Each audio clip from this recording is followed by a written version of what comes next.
Mesdames et messieurs, bonjour. Ici Vincent Orenana-Pepin. Bienvenue à votre bulletin de nouvelles TVCL, où nous couvrons toute l'actualité du territoire des Laurentides, d'une partie de la Naudière ainsi que d'une partie de l'Outaouais. Et nous commençons cette semaine avec la Ville de Prévost et la MRC de la Rivière-du-Nord qui annoncent un partenariat novateur pour l'entretien hivernal du parc linéaire du Petit-Train du Nord sur le territoire de la MRC. Grâce à l'acquisition par la Ville de Prévost d'un MTT, c'est-à-dire une chenillette multifonctionnelle 100% électrique fabriquée au Québec, l'entretien du tronçon entre la gare de Prévost et la route 333 à Saint-Jérôme sera désormais assuré par l'équipe du parc régional de la Rivière-du-Nord. Ce projet pilote permettra de tester l'efficacité de la chenillette MTT dans des conditions réelles. En plus d'entretenir les 10 km de pistes de ski de fond, de ski de patin et les corridors de marche du tronçon, la Ville utilisera ce véhicule polyvalent pour l'entretien de ses infrastructures municipales. Le passage de la chenillette MTT sera dorénavant effectué 4 fois par semaine au lieu de 2, afin d'assurer des conditions optimales aux adeptes de sports d'hiver. Rappelons que l'accès au sentier du Petit-Train du Nord est gratuit pour tous. L'équipement est attendu pour la mi-janvier. D'ici là, l'entretien sera assuré par l'équipe du Parc régional de la Rivière-du-Nord. La Corporation du Parc linéaire, le Petit-Train du Nord, coordonnera de son côté les opérations de damage de la gare de Prévost au Parc Préfontaine à Sainte-Agathe et travaillera en collaboration avec le Parc régional de la Rivière-du-Nord dans le cadre du projet pilote afin de continuer à informer les usagers des conditions de piste selon les différents types d'entretien. Les citoyens qui auraient des questions ou des commentaires sont invités à communiquer avec le service à la clientèle du Petit-Train du Nord au 450-745-0185 ou par le biais de son site web à petittraindunord.com/nous-joindre. La corporation demeure également disponible pour répondre aux questions et accueillir les utilisateurs du parc à la gare de Prévost tous les jours entre 10h et 16h. La Ville de Prévost a désormais sa propre application mobile offrant une expérience plus intuitive et personnalisée en plus d'un accès centralisé à tous les services de la Ville en quelques clics. Pour continuer à recevoir toutes les alertes et nouveautés, la Ville vous invite à télécharger l'application Prévost dès maintenant dans le App Store et Google Play. L'application mobile Prévost offre une foule d'avantages aux Prévostois, dont l'accès en temps réel à l'actualité et aux événements, le statut des opérations de déneigement et les horaires d'interdiction de stationnement, la réception d'alertes et d'avis municipaux sur les sujets qui vous importent selon vos préférences, tels que les situations d'urgence, les avis d'ébullition, collecte des travaux, les travaux et les entraves à la circulation, entre autres. Les inscriptions et informations sur les activités de loisirs, ainsi que la bibliothèque, les formulaires en ligne, la possibilité de faire des requêtes et des signalements, les informations sur les règlements, les programmes de subvention et les consultations publiques, et bien plus encore. Visitez donc le site web de la Ville à ville.prévost.qc.ca/application.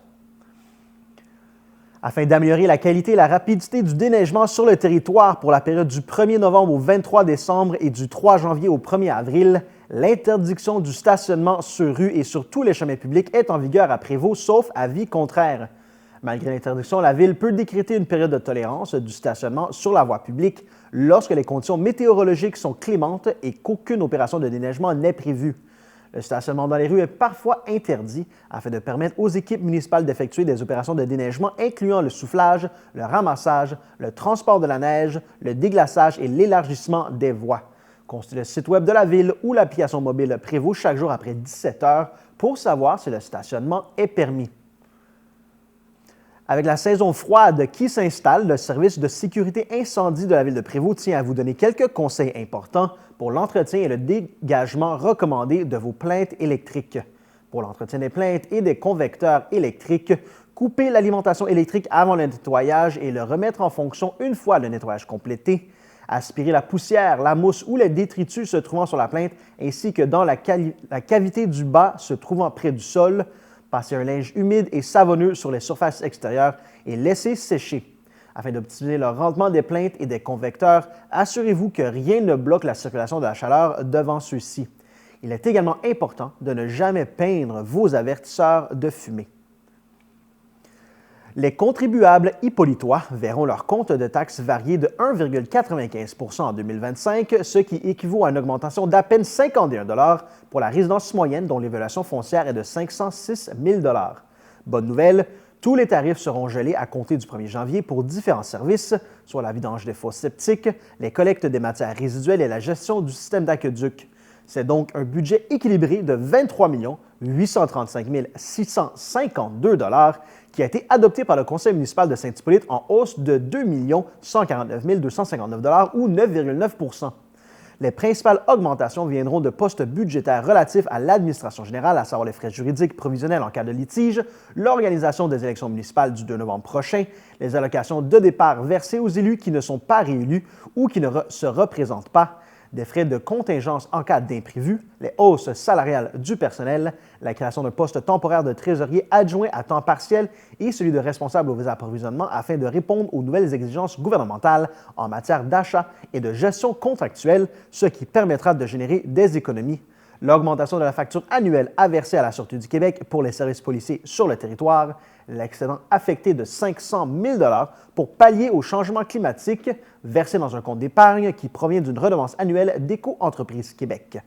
Le taux de la taxe résidentielle passe de 0,45 $ par 100 $ d'évaluation à 0,46 $, alors que le taux commercial augmente de 0,93 $ à 0,945 $.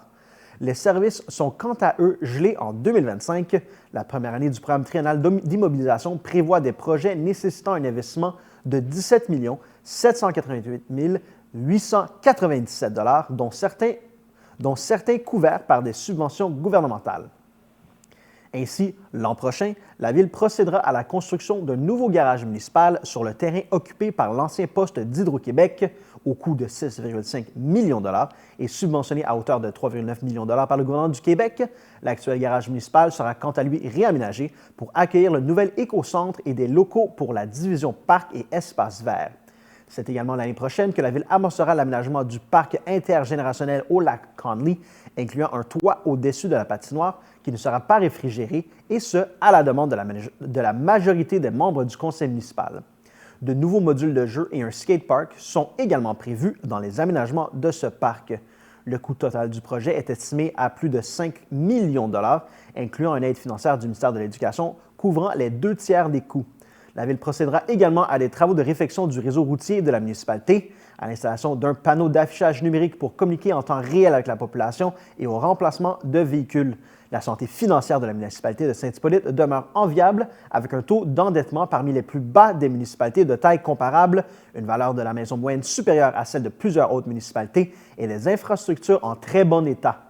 La municipalité a également repoussé le financement de certains règlements d'emprunt afin de limiter l'augmentation de la dépense d'intérêt. La dette a ainsi diminué de plus de 325 000 $ en 2024. Le Centre intégré de santé et de services sociaux des Laurentides et le Centre collégial de Mont-Laurier du Cégep de Saint-Jérôme sont fiers d'annoncer qu'une nouvelle cohorte comptant 24 infirmières et infirmiers titulaires d'un diplôme dans le domaine de la santé obtenu à l'extérieur du Québec va débuter sa formation d'appoint à partir du mois de mars 2025. L'excellent taux de réussite de la première cohorte de 2023-2024 et les retombées positives pour la région ont ouvert la voie à ce nouveau groupe d'étudiantes et d'étudiants. Pendant les 9 à 12 mois que durera leur mise à niveau, ces professionnels et professionnelles-là auront la possibilité d'occuper un poste de préposé aux bénéficiaires au Centre d'hébergement Sainte-Anne à Mont-Laurier. Ces nouveaux infirmiers et infirmières originaires du Cameroun, de la Côte d'Ivoire, d'Haïti, du Mali, du Maroc, du Togo et de la Tunisie pourront bénéficier du soutien de parrains et marraines de la communauté locale dès leur arrivée. Le parrainage de proximité est une aide communautaire offerte par des citoyens bénévoles qui fait une réelle différence dans le parcours d'intégration et de rétention de nouvelles recrues. Le déploiement de ce projet à Mont-Laurier est le fruit d'une large collaboration de partenaires communautaires et institutionnels. Ces nouveaux arrivants et arrivantes pourront à la fois bénéficier d'une formation de grande qualité en soins infirmiers, mais également d'un accompagnement personnalisé selon leurs besoins grâce à l'élan solidaire offert par la communauté. La MRC des Pays d'en Haut a tenu sa dernière séance du Conseil le 10 décembre dernier à l'Hôtel de Ville de Saint-Sauveur. Parmi les faits à noter, la volonté ferme du Conseil de consolider les acquis en matière d'infrastructures récréotouristiques et patrimoniales et d'investir pour les générations futures aura marqué cette dernière rencontre de l'année. La MRC des Pays-d'en-Haut a déposé un projet de règlement d'emprunt pour amorcer la prochaine phase du plan triennal d'investissement lancé en 2024, assurant ainsi la pérennité des travaux nécessaires à la mise aux normes et à l'adaptation au changement climatique des parcs linéaires Le Petit Train du Nord et du corridor aérobique. Cette initiative découle de l'obligation contractuelle de la MRC inscrite dans les baux avec le gouvernement du Québec de veiller à l'entretien, à l'aménagement et à la gestion de ces infrastructures publiques. Rappelons que les parcs linéaires sont des infrastructures clés pour le tourisme, les loisirs et la qualité de vie des citoyens. Leur mise aux normes et leur adaptation sont primordiales pour prévenir les risques liés à l'usure et aux phénomènes climatiques extrêmes, maintenir l'attrait économique et récréatif de la région et préserver l'héritage environnemental et patrimonial qu'il représente. À la suite de plusieurs rencontres avec le ministère des Transports et de la Mobilité durable et avoir été en attente d'une réponse, la MRC des Pays-d'en-Haut lui demande l'autorisation d'installer une passerelle temporaire pour assurer la circulation sécuritaire des piétons et des cyclistes sur le corridor aérobique, un parc linéaire apprécié pour ses activités récréatives et touristiques. Depuis le démantèlement du pont Newaygo en 2024, ce lien essentiel est impraticable et il n'existe aucun détour sécuritaire dans les environs. Cette situation pose des enjeux pour la sécurité des utilisateurs et nuit à la popularité de cette infrastructure importante pour la région. La MRC des Pays-d'en-Haut s'apprête à signer 2 nouveaux baux pour le bâtiment situé au 1000 rue Saint-Georges à Sainte-Adèle. Construit à l'origine pour devenir la gare de Sainte-Adèle, Mont-Roland, ce bâtiment emblématique abrite aujourd'hui 2 commerces bien connus, soit Espresso Sport et Café de la Gare. Ces travaux majeurs de réfection et de revitalisation sont nécessaires pour assurer la pérennité de l'immeuble, répondre aux normes actuelles et respecter les engagements pris auprès des autorités gouvernementales. Une fois les rénovations terminées, des aménagements locatifs sont également réalisés par les locataires pour adapter les installations à leur nouvel état. Lors de la séance du Conseil tenue le 27 novembre dernier, la MRC des Pays-d'en-Haut avait adopté une résolution visant à octroyer une aide financière de 100 000 $ à la Fondation médicale des Laurentides et des Pays-d'en-Haut. Et c'est dans le cadre de la dernière séance du Conseil de l'année, tenue ce 10 décembre dernier, que les membres du Conseil ont remis le chèque à la Fondation. Ce soutien s'inscrit dans le cadre de la campagne de financement en cours pour doter l'hôpital Laurentien d'un appareil d'imagerie par résonance magnétique. Cet appareil permettra d'améliorer significativement les services de santé offerts à la population de la MRC des Pays-d'en-Haut. Une fois acquis, il contribuera à offrir des diagnostics plus rapides et précis, réduisant ainsi les délais pour les patients de la région. Le Conseil de la MRC a décidé de financer cette somme à même l'excédent accumulé de 2024. C'est lors de sa séance tenue le 27 novembre dernier à la Place des Citoyens à Sainte-Adèle que le Conseil de la MRC des Pays-d'en-Haut a dévoilé le budget 2025 totalisant 29,2 millions de dollars. Le budget 2005 représente une hausse de 2,77 millions de dollars qui s'explique essentiellement par l'indexation de certains contrats, la masse salariale et l'ajout de certains mandats et obligations non récurrents tels que le plan climat, les élections municipales et le chevauchement des programmes de Recyc Québec et Éco-entreprise Québec. Environ 40 % des dépenses de la MRC proviennent de la gestion des matières résiduelles, soit un peu plus de 11,9 millions de dollars. Ce service comprend la collecte et la disposition des matières pour les matières organiques, la récupération, les déchets ultimes et les encombrants. Il s'agit de la dépense ayant le plus fort impact sur la variation de la quote-part avec une hausse de 9,5 % par rapport à 2024.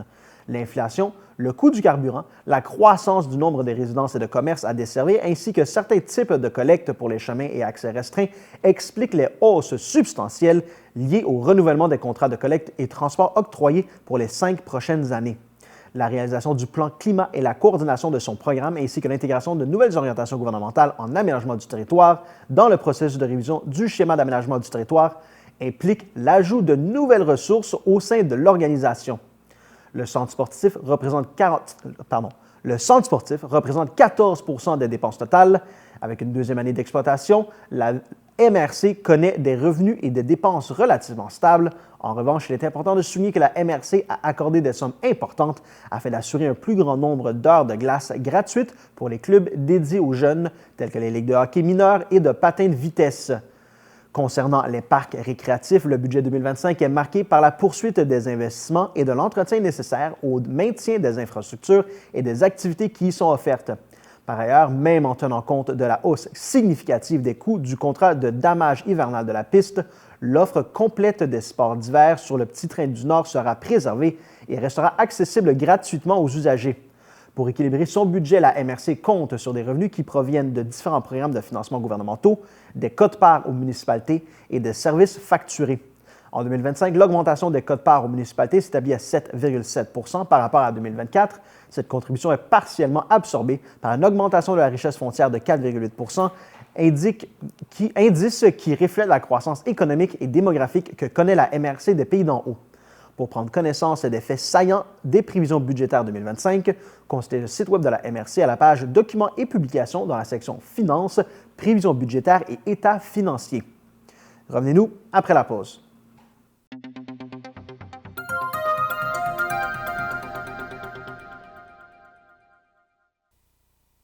À Mont-Tremblant, les calendriers 2025 sont maintenant arrivés. Consultez les versions numériques disponibles sur le site Internet de la Ville.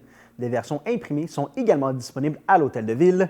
Vous souhaitez être avisé des collectes à venir? Rien de plus facile. Téléchargez la version mobile du calendrier et vous recevrez des alertes automatiques à la veille des collectes.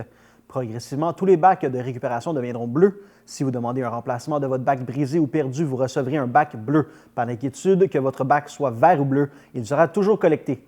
Continuez de participer, votre geste de tri a un impact. La ville de Mont-Tremblant a procédé au montage de l'installation Un village sous le sapin, blotti tout l'hiver sous un imposant sapin au centre de la patinoire de l'espace public.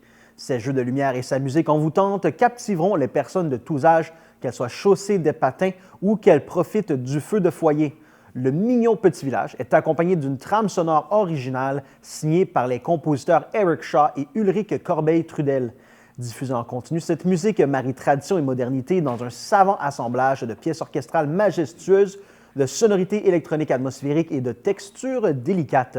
Cloches cristallines, murmures d'animaux hivernaux et échos festifs du Père Noël enrichissent cette œuvre immersive, transportant les visiteurs et visiteuses, transportant les visiteurs dans un univers sonore profondément envoûtant. Eric Shaw, reconnu pour ses compositions et ses conceptions sonores, s'est démarqué sur les scènes internationales du jeu et du cinéma grâce à son approche émotionnelle et narrative. De son côté, Ulrich Corbeil-Trudel, un pilier de l'industrie sonore, est applaudi pour son talent mélodique et sa polyvalence esthétique. L'installation Un village sous le sapin est accessible gratuitement jusqu'en mars à l'espace public entre 8h et 22h.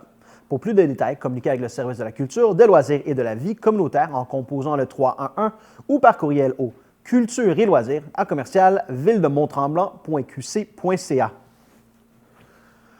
Un projet de règlement visant à interdire le stationnement sur la rue Mercure a été soumis au conseil municipal de Mont-Tremblant le 11 novembre dernier. Cette modification, qui entrera en vigueur le 18 décembre prochain, interdira le stationnement en tout temps des deux côtés de la rue Mercure. Le conseil entérine ainsi une recommandation du comité de mobilité durable après l'analyse des préoccupations des citoyens. En raison de l'étroitesse et des courbes de la rue, cette mesure vise à garantir une circulation sécuritaire pour tous et toutes. Le guide Culture-Loisirs revient pour la session hiver 2025 avec une programmation variée d'activités culturelles, sportives, récréatives, ainsi que des cours et ateliers pour tous les âges.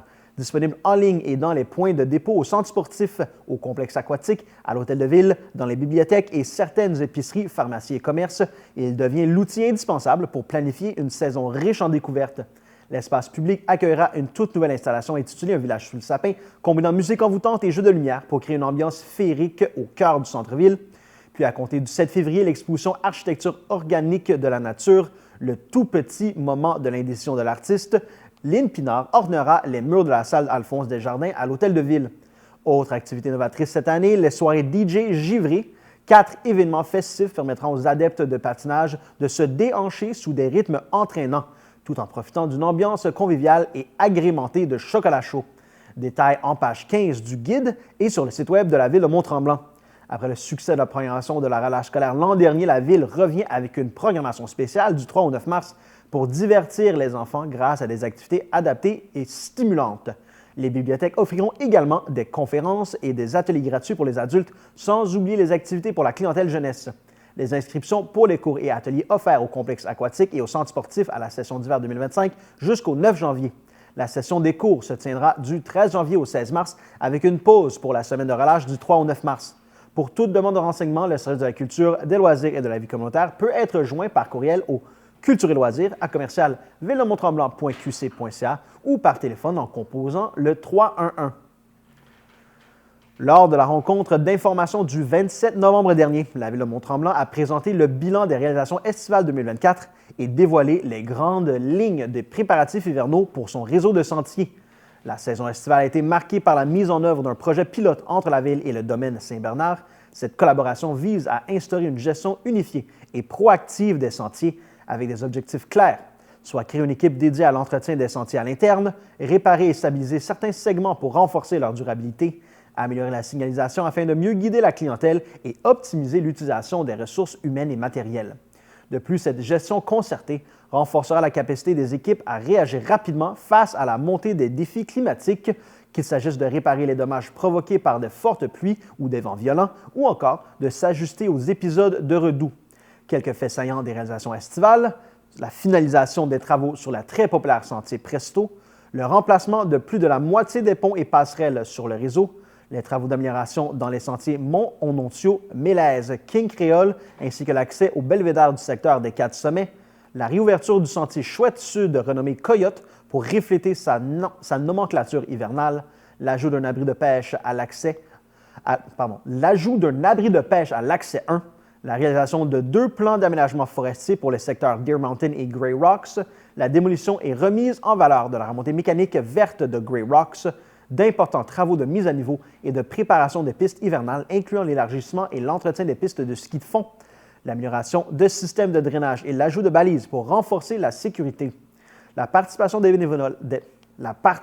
bénévoles a également contribué significativement aux réalisations estivales.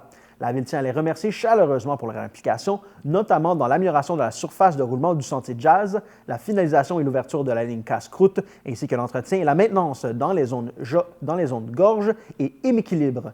Leurs efforts ont également permis le remplacement d'un module et l'amorce de travaux de réfection dans le sentier Red Bull. Devant les retombées positives du projet pilote mené cet été en collaboration avec le domaine Saint-Bernard, la Ville poursuit cette initiative pour l'hiver en mettant en place une équipe dédiée au damage des pistes.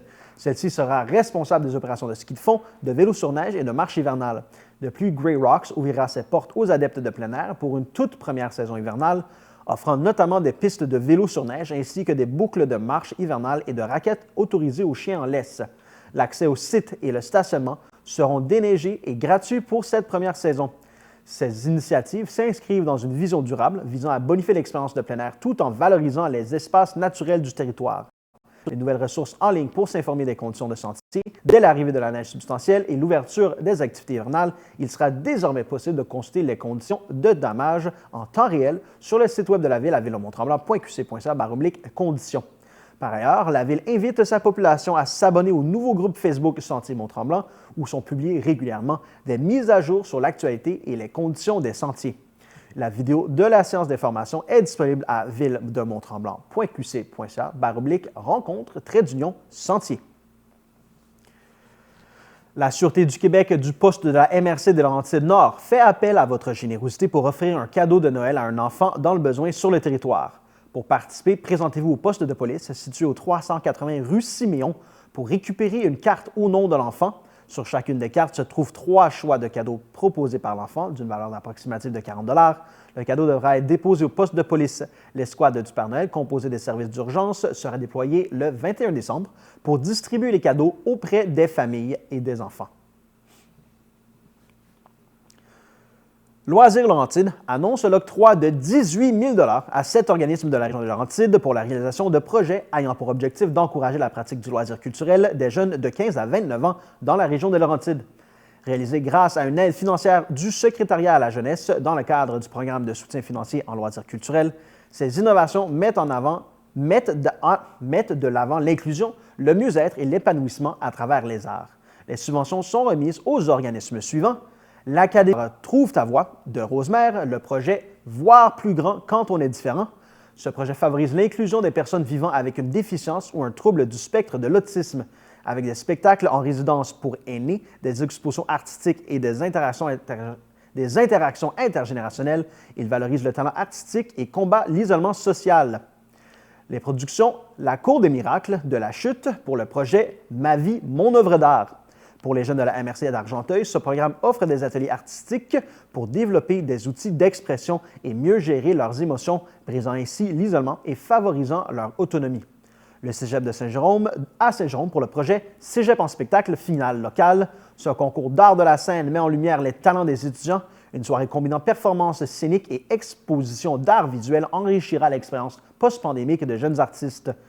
Le Centre aux sources d'Argenteuil à la chute pour le projet À la découverte de soi pour les jeunes. Destiné aux jeunes de 18 à 29 ans confrontés à des enjeux de santé mentale, ce projet propose des ateliers artistiques pour favoriser le bien-être, la création et l'engagement social dans un cadre inclusif.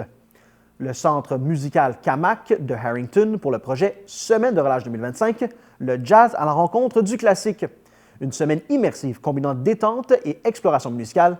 Les participants, quel que soit leur niveau, profiteront d'ateliers variés et de soirées festives clôturées par un concert unique.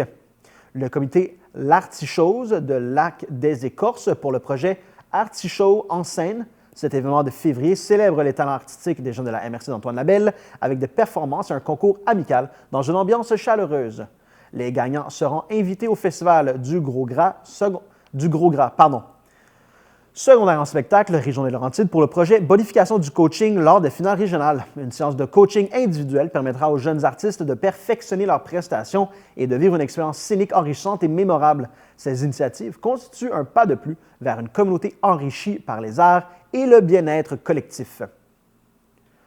C'est lors de sa séance du 27 novembre dernier que le Conseil de la MRC d'Antoine Labelle a adopté son budget pour l'année 2025, totalisant un montant de 12 526 638 $, dont 3 907 967 $ sont à la charge des 17 municipalités via les quotes-parts et 8 618 671 $ sont financés par différents services rendus, revenus de location et programmes gouvernementaux. Afin d'établir et de maintenir à jour le rôle d'évaluation foncière, de procéder aux inspections et de répondre aux demandes de révision, 15 % des prévisions budgétaires sont attribuables aux services rendus du service d'évaluation foncière.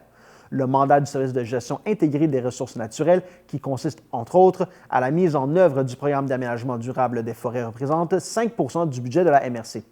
Le service de l'aménagement du territoire a pour mission d'assurer une mise en valeur de la MRC par un aménagement et un développement cohérent et réfléchi, en plus de créer un milieu sain, attractif et stimulant dans le cadre des grandes orientations d'aménagement. Il réalise notamment des mandats en matière de gestion des forêts privées, du territoire public et des baux de villégiature, déploie le bilan de développement de la zone agricole, le plan climat et le plan régional des milieux humides et hydriques, pour ne nommer que ceux-là.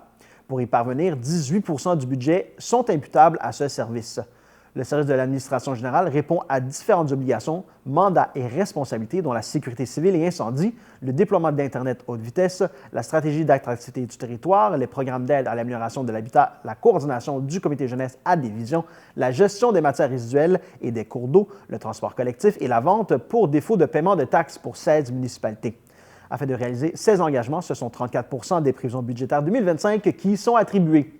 En ce qui concerne l'amélioration et l'entretien du parc linéaire Le Petit Train du Nord, incluant les gares, la réalisation des mandats de l'Agence de développement culturel et du territoire dans le cadre de l'entente de développement culturel conclue entre la MRC et le ministère de la Culture et de la Communication, et les activités liées au patrimoine immobilier, 12 % du budget 2025, sont allouées.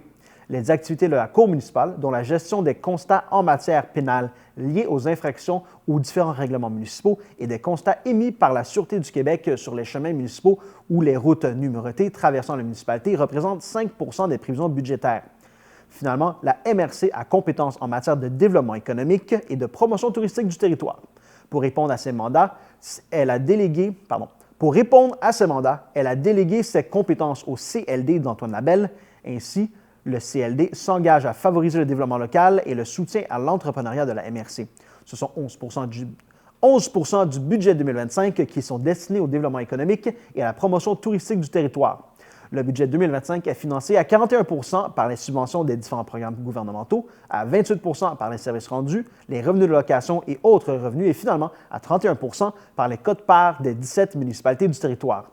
Sur les comptes de taxes citoyens, le coût des quotes-parts représente 0,0472 $ du 100 $ d'évaluation, comparativement à 0,024 $ du 100 $ d'évaluation en 2024.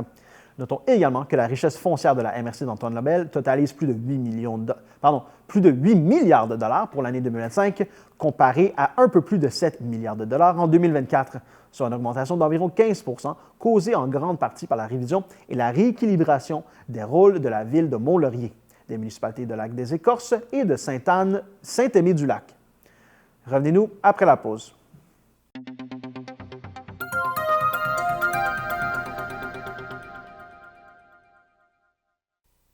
Dans le cadre de l'entente de développement culturel 2024, la MRC d'Antoine Lebel travaille à la mise en œuvre d'un projet de mise en valeur des paysages régionaux. Pour ce faire, la MRC, ces 17 municipalités sondent l'ensemble des citoyens afin de connaître les paysages favoris de la population. Le projet prendra la forme d'un circuit de 17 panneaux présentant un paysage emblématique par municipalité. Pour identifier les paysages qui seront représentés et renforcer l'identité culturelle régionale, l'ensemble de la population est invité à soumettre leur endroit coup de cœur. Que ceux-ci soient réputés ou méconnus, les propositions des citoyens contribueront à la sélection des paysages mis en valeur. Les gens intéressés à partager leurs paysages favoris sont invités à compléter le sondage jusqu'au 20 janvier 2025 sur le site web de la MRC. Avant de soumettre un paysage ou un point de vue, les participants doivent s'assurer que celui-ci est accessible au public afin d'être en mesure d'y installer un panneau d'interprétation et d'inviter les gens d'ici et d'ailleurs à découvrir des paysages de l'autre Laurentide. Ce projet découle de l'axe identité et appartenance territoriale de la politique culturelle et patrimoniale de la MRC, en plus de répondre à l'objectif de promotion de la richesse du territoire et son incidence sur l'art, la culture et le patrimoine local. C'est lors de la séance du 27 novembre dernier que le conseil de la MRC d'Antoine Lebel a octroyé plus de 300 000 $ à 13 projets d'aménagement forestier de la grande région des Laurentides. Rappelons que c'est au printemps dernier que la MRC lançait l'appel de projet dans le cadre du programme d'aménagement durable des forêts 2024-2025, volet intervention ciblée. Le service de gestion intégrée des ressources naturelles de la MRC administre à nouveau l'entente de délégation concernant la gestion du programme d'aménagement durable des forêts 2024-2027 du ministère des Ressources naturelles et des Forêts, qui regroupe 4 MRC signataires, Antoine Lebel, des Laurentides, des Pays d'en Haut et d'Argenteuil. Le programme d'aménagement durable des forêts, volet intervention ciblée, vise, entre autres, la réalisation de projets et la mise en valeur de la ressource forestière sur le territoire des 8 MRC de la région de Laurentides. Ainsi, la MRC d'Antoine Lebel contribue à l'harmonisation des différents usages de la forêt selon les droits consentis et les orientations prescrites par la loi. Elle souhaite participer au partage du territoire public afin de rendre possible les différentes activités et d'en faire une utilisation responsable. Par la coordination d'étapes de gestion intégrée des ressources et du territoire, la MRC s'assure de recueillir les intérêts et les préoccupations des personnes et des organismes concernés par les différentes activités d'aménagement forestier, soit les territoires fauniques structurés, les organismes en environnement, les acériculteurs, les clubs de VHR, les entreprises forestières et plus encore. Ces membres des tables de gestion intégrée des ressources et du territoire fixent également des objectifs locaux d'aménagement durable des forêts et conviennent des mesures d'harmonisation à leurs multiples usages de la forêt.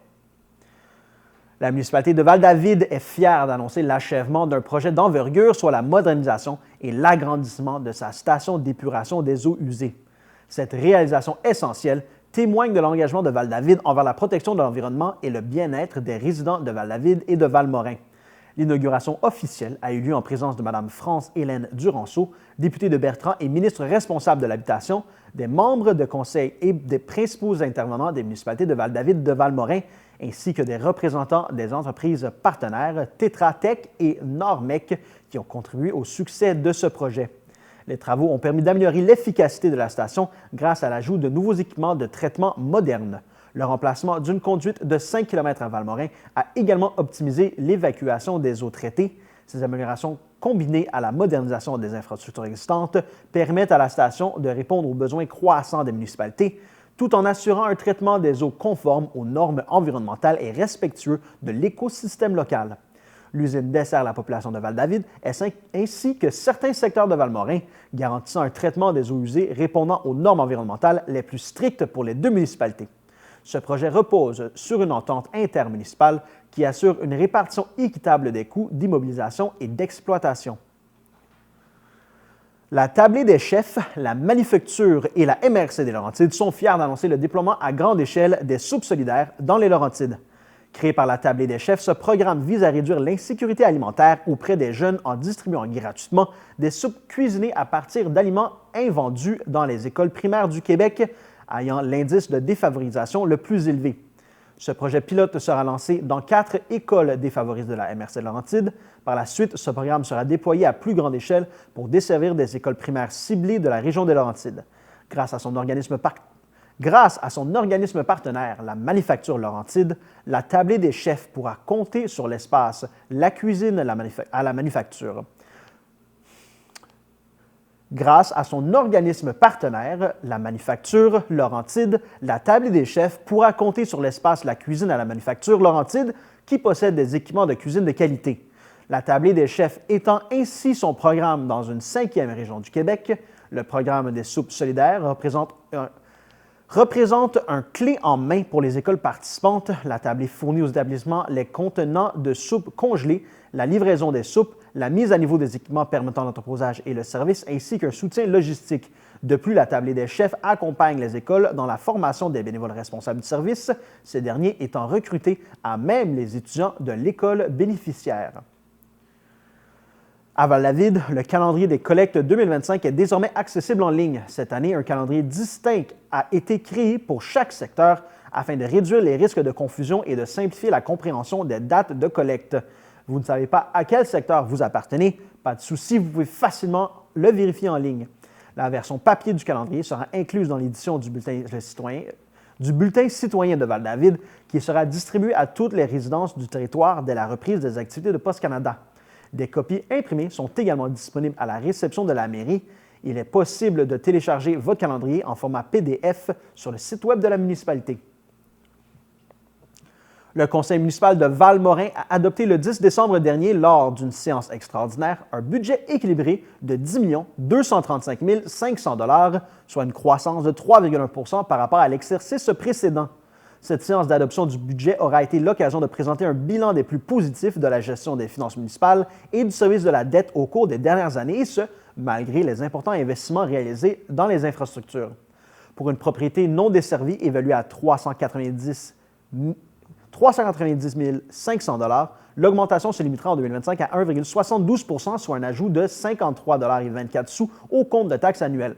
Pour une propriété desservie par l'aqueduc mais sans égout, l'augmentation sera de 2,16 %, soit une hausse de 76 $ par année. Le taux de taxation global pour les propriétés non desservies passe de 0,7136 $ à 0,7271 $ par 100 $ d'évaluation.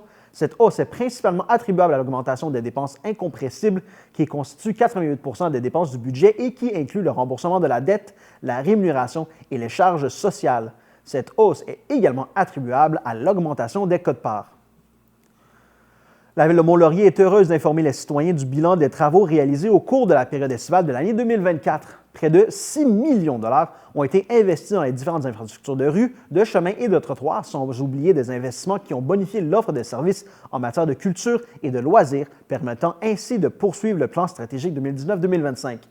La construction de la nouvelle rue Dr Yvan Marcotte, située dans le secteur des Avenues, a été réalisée au printemps dernier dans le cadre du développement d'un nouveau projet immobilier. Ce projet représente un investissement de près de 800 000 $ pour lequel la Ville a conclu une entente avec le promoteur pour le partage des coûts de construction des infrastructures. De plus, la construction de la nouvelle rue du Lac-Thibault a aussi été effectuée afin de faciliter notamment l'accès au projet de construction du chalet du centre de plein air Mont-Laurier. Cet accès permettra également de développer des terrains vacants situés à proximité du site. La réfection de la rue Chasles, à la hauteur de la rue de la Madone jusqu'au boulevard Albini-Paquette, a été réalisée, ainsi que la réfection de la rue Mercier au centre-ville. Les travaux englobaient également la reconfiguration de l'intersection des rues Chasles et Mercier afin de sécuriser le secteur pour les piétons. Ces travaux représentent un investissement de près de 700 000 $. Le remplacement du ponceau de la rue Godard est également terminé. Un investissement de plus de 1 million $, financé en grande partie par une aide financière du programme d'aide à la voirie locale, a été déployé pour la réalisation de ce chantier. Les réfections des rues Yvonne Vanier et des Joncs dans le secteur de l'Autodrome est désormais complétée. Soulignons que la réalisation de ces travaux s'est effectuée sur une période de 5 ans qui a permis d'améliorer grandement la circulation et la qualité des infrastructures de rue. La troisième phase de la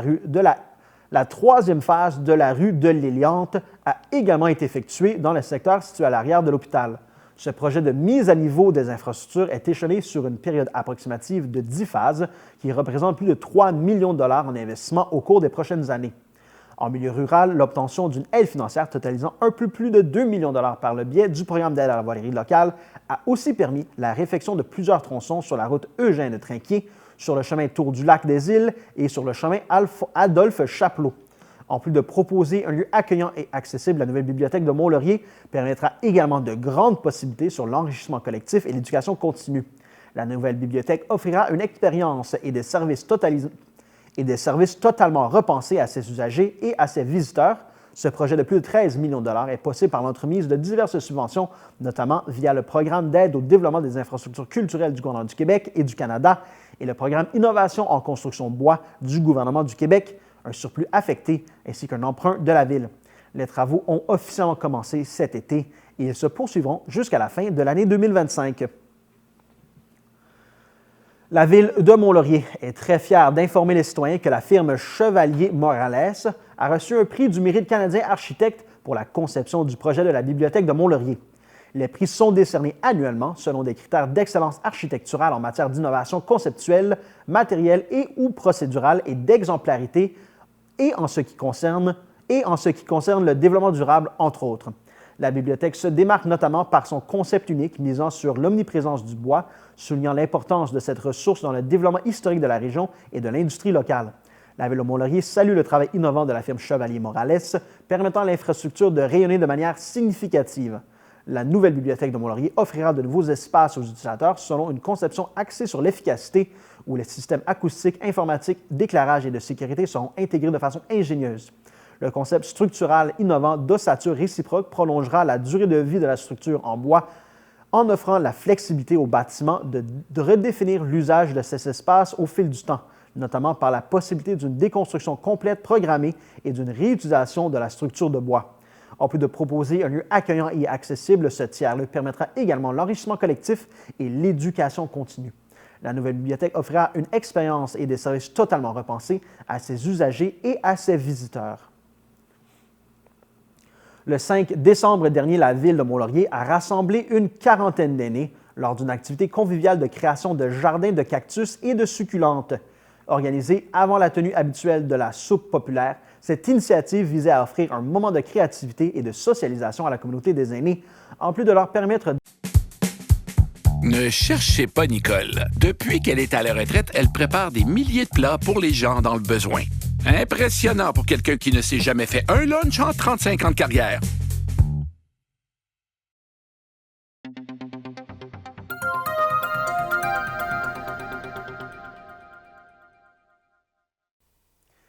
La Ville de Mont-Laurier est heureuse d'annoncer aux citoyens le grand projet gagnant de la 5e édition du budget participatif citoyen.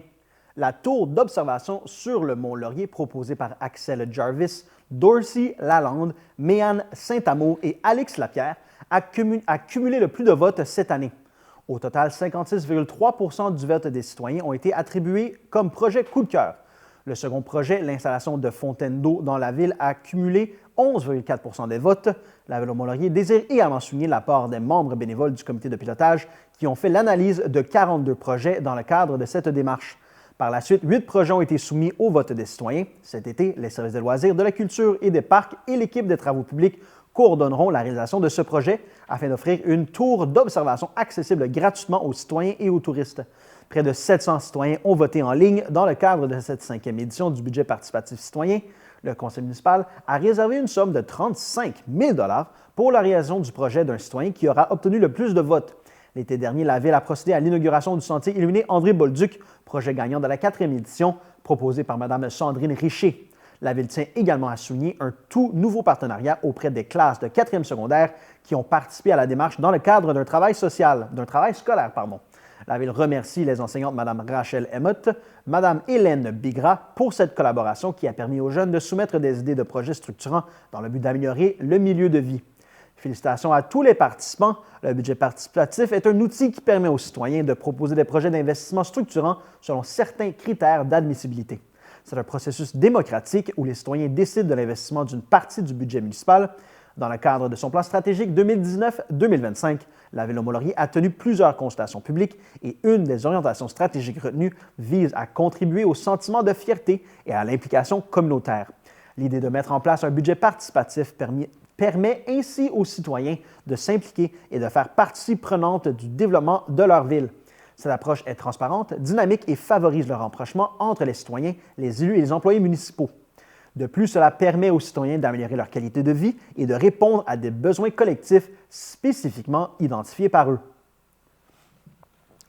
Un montant de 125 000 $ a été accordé pour l'édition 2025 de l'appel à projet de la MRC de Laurentides dans le cadre du Fonds Région et Ruralité Volet 2. Les organismes, municipalités et entreprises privées et d'économie sociale peuvent soumettre leurs demandes dès maintenant. La date limite de dépôt des dossiers est fixée au 30 janvier 2025. Chaque année, le Conseil des maires de la MRC des Laurentides encourage des projets ou actions répondant aux priorités d'intervention et aux principes directeurs de la politique de soutien aux projets structurants pour améliorer les milieux de vie du territoire de la MRC des Laurentides en réservant, lors de l'adoption de son budget, un montant provenant du Fonds Région et Ruralité Volet 2. Cette aide financière est destinée à des projets structurants ou à des initiatives visant à résoudre des défis locaux. Ils doivent avoir pour objectif l'amélioration de la qualité de vie des citoyens de la MRC de Laurentides en contribuant à la santé sociale, à l'économie et à l'environnement du territoire. Les priorités d'intervention sont l'attraction de nouveaux résidents et travailleurs et leur intégration dans le milieu, la diversification économique et de l'emploi dans un contexte de développement durable, l'efficacité énergétique, la réduction des émissions de gaz à effet de serre et l'optimisation de la gestion des matières résiduelles, positionner l'agriculture comme force de développement, soutenir l'économie sociale, augmenter les connaissances du tissu économique de la MRC des Laurentides, améliorer l'accueil et la prise en charge des entreprises, soutenir les industries traditionnelles, valoriser le territoire de la MRC des Laurentides. Tout organisme est admissible, à l'exception des entreprises privées du secteur financier et des coopératives financières. Les organismes admissibles au dépôt sont invités à consulter la politique de soutien aux projets structurants pour améliorer les milieux de vie du territoire de la MRC de Laurentides afin d'en savoir plus sur les modalités du dépôt d'une demande. Le formulaire de dépôt est disponible en ligne sur le site web de la MRC. Seules les demandes complètes seront examinées. Encore une fois, la date limite des dépôts des dossiers est fixée au 30 janvier prochain. Toute la documentation est consultable sur le site web de la MRC. Les projets déposés seront analysés par le Comité d'analyse du Fonds Région et Ruralité de la MRC de Laurentides. Il attribuera les sommes selon les critères de la grille d'évaluation et les mandats ou enjeux énoncés. À chaque année, la Ville de Sainte-Adèle lance un appel de projet afin de faire bénéficier les artistes et organismes culturels locaux de son fonds culturel. Ainsi, un montant est octroyé afin de soutenir la réalisation de divers projets artistiques et culturels sur le territoire adélois. Les artistes et les organismes adélois sont invités à soumettre un projet qui s'adressera à l'ensemble de la communauté adéloise afin de partager des moments de bonheur uniques et mémorables. Le document de présentation et les règlements ainsi que le formulaire de demande d'aide financière sont disponibles dans la section Publications du site web de la Ville. Les dossiers de candidature seront acceptés jusqu'au 1er mars prochain inclusivement. C'est avec une grande fierté que la Ville de Sainte-Adèle a dévoilé le nom des 11 athlètes récipiendaires d'une bourse dans le cadre du programme de soutien à l'excellence sportive. Mis sur pied en 2020, ce programme vise à reconnaître le dévouement, la discipline et l'effort des jeunes Adélois dans la poursuite et l'atteinte de leurs objectifs en lien avec une démarche d'excellence au niveau scolaire et sportif. Le comité de sélection a ainsi décerné des bourses totalisant 2 350 $ aux jeunes athlètes adélois suivants selon leur niveau de compétition. Pour le niveau national, des bourses de 300 $ ont été remis à Maxime Bergeron au football, Eliane Blais en vélo de montagne, Béatrice Charbonneau-Morin en kayak de vitesse, Mathilde Croteau en trampoline, Laurent Lepage en snowboard. Au niveau provincial, des bourses de 150 $ ont été remis à Nathan Blais en vélo de montagne, Ludovic Brunet au soccer, Louis-Albert Dumontier en voile et ski alpin, Marianne Dupuis en natation, Adèle Junot au tennis. Et au niveau régional, une bourse de 100 $ a été remise à Rosalie Faudrey en équitation.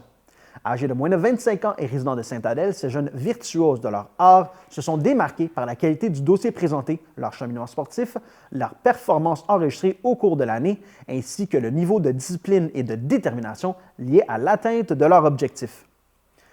Voilà, c'était tout cette semaine pour votre bulletin de nouvelles TVCL. Je vous remercie d'avoir été à l'écoute. À la semaine prochaine.